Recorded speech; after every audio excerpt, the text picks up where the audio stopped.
Арстан кармаган ат. Дыйкандын торгашка аты бар. Аны менен жазында кош айдап, мала тартты. Күзүндө эгин бастырды. Кышында чанага чегип суу тартты. Айтор бардык жумушун торгашка менен бүтүрүп жүрдү. Жылдар өтүп, торгашка ат карыды.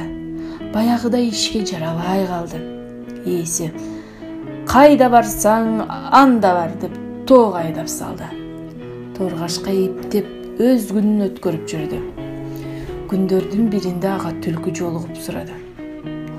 Сен эмне үчүн кулагыңды шалпайтып калгансың?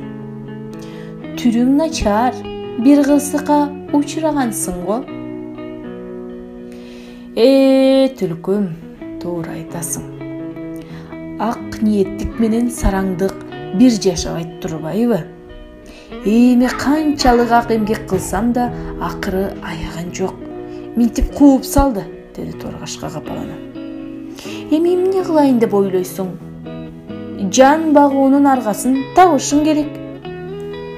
Кандай арга тапмак элем, деди торгашка жооп берди. Эгер мен эми арстан кармап барсам, ошондо гана мени багат. Ал эми бул ишти аткарууга менде чамам кайда?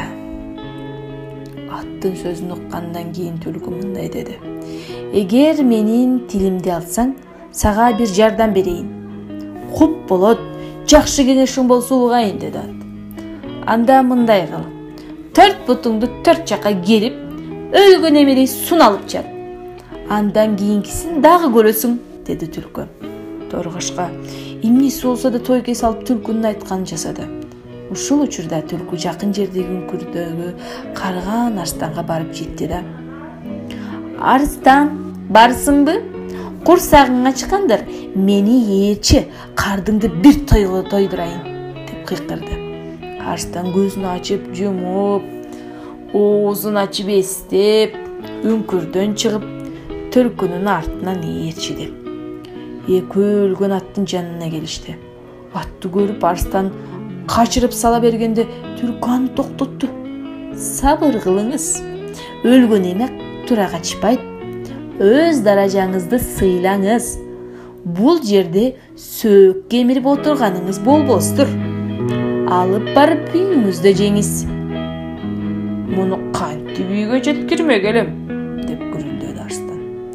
Анында акылы табылат. Мындай кылалы.